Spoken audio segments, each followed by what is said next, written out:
Enjoy your nail care routine. Caring for your nails like a professional involves several steps. Keep nails clean and dry.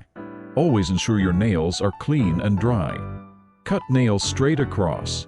Use sharp nail scissors or clippers to cut your nails straight across. Round the nails slightly at the tips. This gives your nails maximum strength. File and buff your nails. Use a file and buffer to shape and even out your nails. Don't bite fingernails or remove the cuticle. Doing so can damage the nail.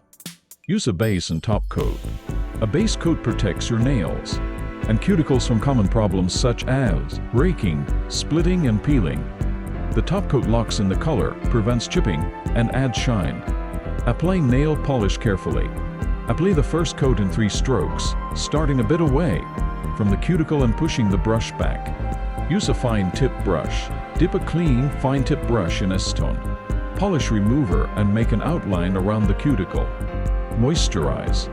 After your polish is complete, apply an oil or lotion to add moisture back to your cuticles.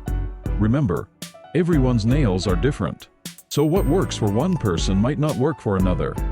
It's always a good idea to test out different products and techniques to see what works best for you.